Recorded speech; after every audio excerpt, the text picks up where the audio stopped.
further ado, we'd like to introduce Leanna Wolfe. We're really happy to have her on the Bill stage, and she's going to be speaking about polyamory's 3 waves. Leanna, would you mind telling us a little bit about your bio? Sure. I got interested in polyamory back in the early 90s, and in 2003 I did a doctoral dissertation on polyamory and jealousy, and in the recent years I've lost interest in being a super active poly person, but I've stayed connected to the newest wave of polyamory, and I realized that that wave had little sense of the earlier waves. And so being a social anthropologist as well as a sexologist, I put this together. And so let me share it with you. So first of all, there's traditional polygamy. And basically, 85% of the cultures in the world have this as a possible practice. And that makes up about a third of our world's population, meaning that a lot of these are very small cultures. And as for how it breaks down amongst traditional societies, 84.5% practice polygyny, one husband with multiple wives, and a measly 0.05% practice polyandry, a woman with multiple husbands. And this basically explains because it's resource-based. And so wealthy males can afford multiple wives. And in that context, in the cultures where it's practiced, it's about 15 to 20% of the wealthier males are able to afford multiple wives, which means school for multiple children and feeding everybody and all that involves. As for men who share a wife, there's also an economic basis for it. They are typically brothers who have a family farm, like amongst the Nyimba in Tibet, and to keep the farm solvent, they need to share one wife. So what about the first wave of polyamory? Basically, the style was patriarchal polygyny. So there were certain men who were charismatic and often wealthy and controlled their unique communities. And they created strict rules for social and sexual conformity. Typically, these groups lived all together, sharing resources and having very strong identities. And they even controlled reproduction. And this took a variety of different forms. Some groups imposed sterilization for all members. Others created particular rules for sexual reproduction. And these could include things like imposing particular birthing practices and also communal parenting. So here's some of the first wave patriarchs. There was Stephen Gaskin, who created the farm that emerged in the Bay Area and migrated to rural Tennessee. There's Judd, who founded the Carista Commune that was based in San Francisco beginning in the early 70s and lasted about 25 years. And then there's John Humphrey Noyes, who founded the Oneida community in the mid-19th century.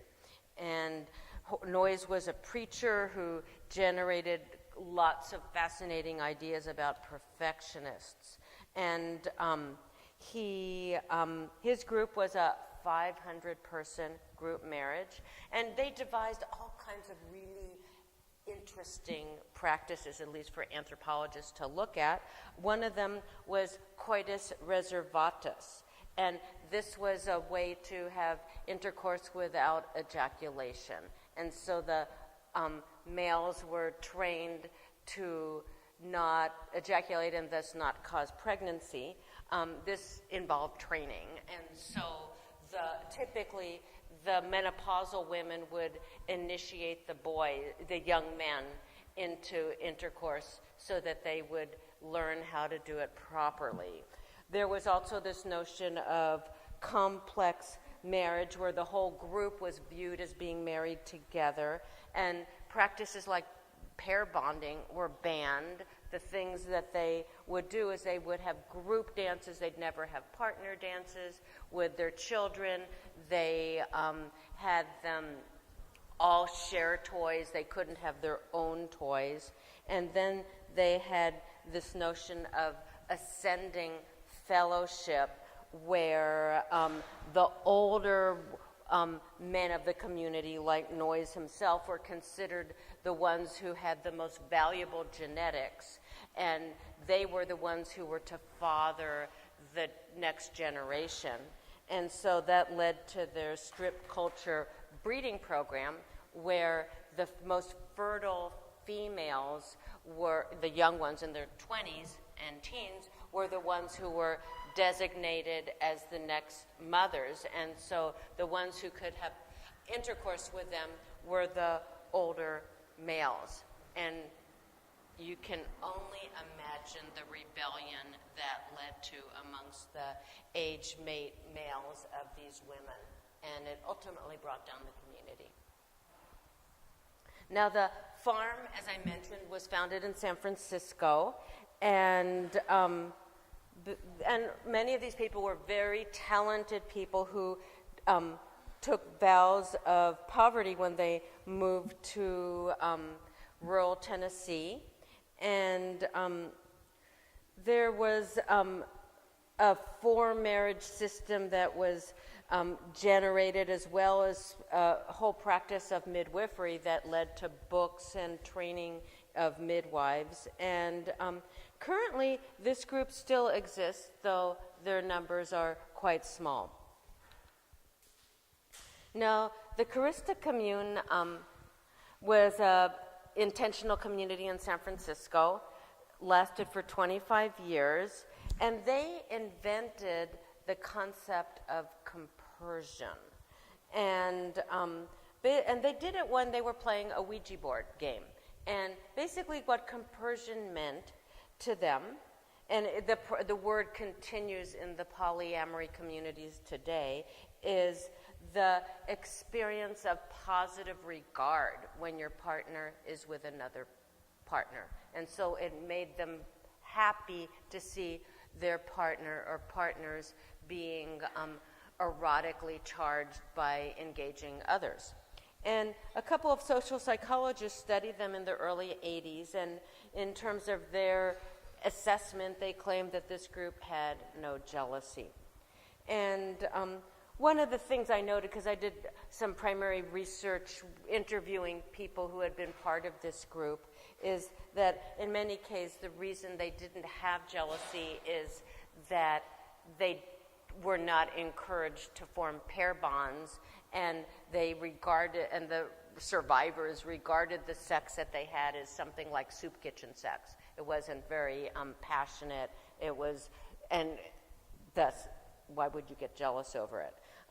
They generated the notion of polyfidelity, having a fixed group of people being sexually faithful to each other, and they generated the term starling brothers and sisters. So the same-sex partner, friend, or people who share your partner. So if you're a woman sharing a man, all the women that also share that man are your starling sisters. And the people who were part of these groups were called bifix, or best friend identity clusters. And they published a lot of books, and they were on a lot of television shows. Now, in 1990, the term polyamory was named. And it was named by a woman named Morning Glory Zell Ravenheart. She wrote an essay called Bouquet of Flowers that was published in her husband's magazine, which was The Green Egg. And it uses basically Latin and Greek roots. So it's a generated name, a cultural construction. Now, the second wave was very much influenced by feminism from the 60s and 70s. It was a wave that was founded by women, and there was much interest, so very different than the first wave, which was very patriarchal.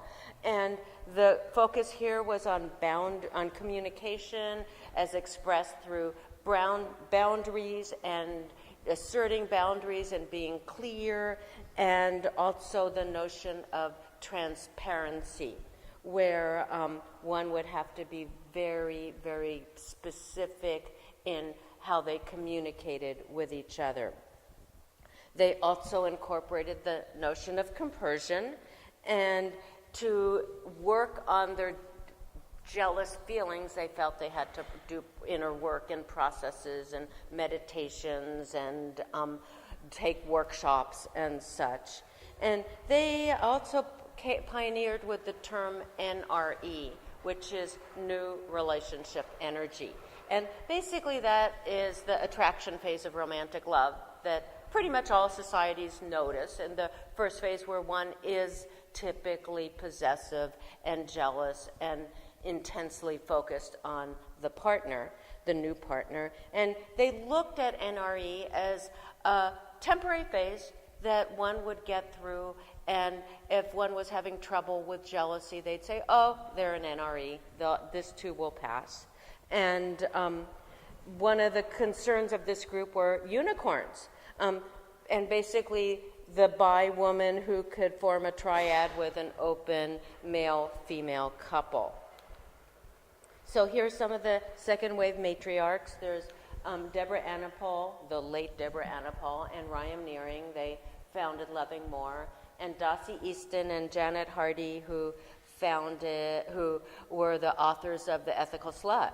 And here's some of the early books. This was not Ryan's book, The Loving More Polyfidelity Primer. This was the first edition of Deborah Anapol, later Taj Anapol's book, Love Without Limits, and there's The Ethical Slut.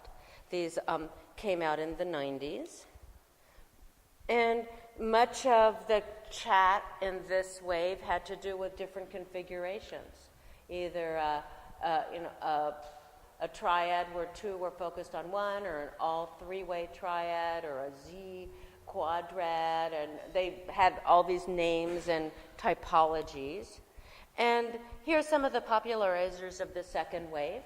The Lessons formed the World Polyamory Association, did a lot of TV appearances and workshops. Shui and Robin Trask are the founders of Loving More. They're still actively publishing their work and running conferences. And Serena Anderlini has promulgated ecosexuality. And here's some of the academic publications that came out of it. Sex at Dawn, and that was by Christopher Ryan and his wife Casilda Jethe. And Elizabeth Sheff is a sociologist who's written a number of well-regarded books in the academic world. And here's some of the diagrams that came out of explaining the different where this fits and that fits in terms of swinging, casual sex, soft swing, cheating, etc., and where polyamory fits in. Now, what about the third wave? This is where poly really goes mainstream. How many people here would have heard of polyamory before? So pretty much everyone here. So it's mainstream. And it's certainly been fueled by the internet and mass media. There was a Showtime TV series, and it's frequently covered in the news media.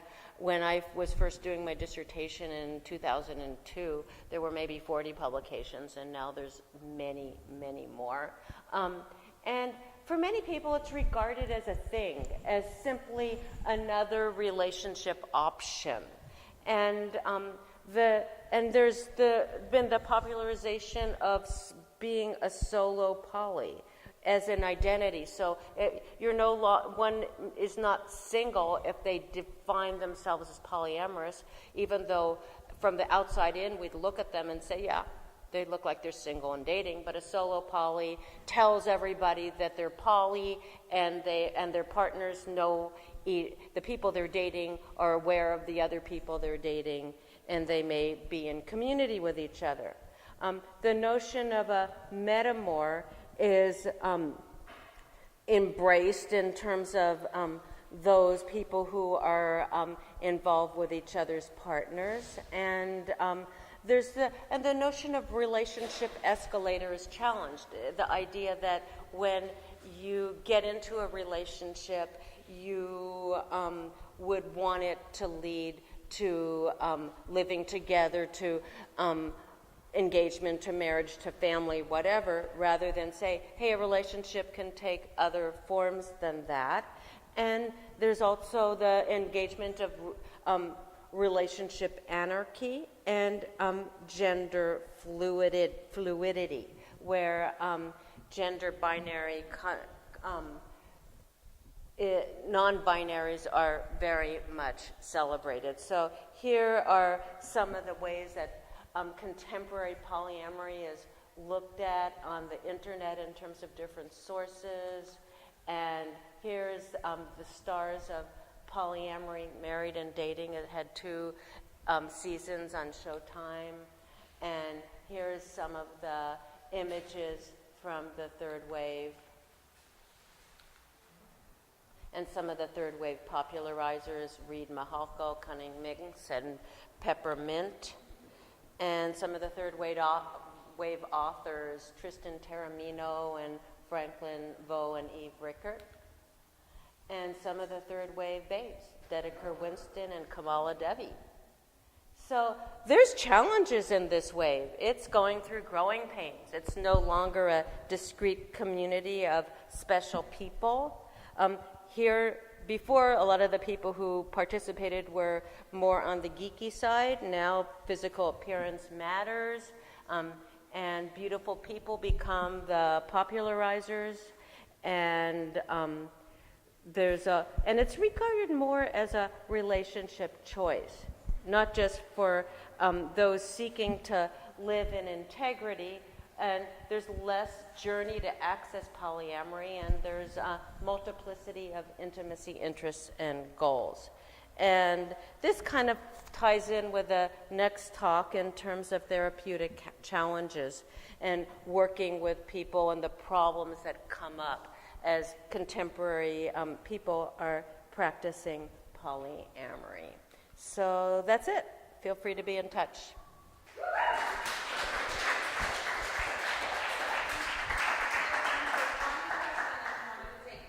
One question. I covered it all. Nothing to ask. Oh, one question. Going back to the first wave, in the other cultures or where polygyny is kind of the high status or wealthy males, what happens to the lower status males who don't have access to women because Good question. What happens to the lower status males in traditional polygynous cultures? Well, they may live in their father's compound and not marry until eventually they acquire resources. So it may take them some time to get wives at all. Thank you. Okay. Thank you. Oh, it's out there. Yeah, just go to, I have a new website called wisewomansexandrelationshipconsulting.com, and lots of my poly publications, including links to my dissertation, are there. Can you repeat it into the microphone? Yes. wisewomansexandrelationshipconsulting.com. You can also go to drleannawolfe.com. Okay. Thank you.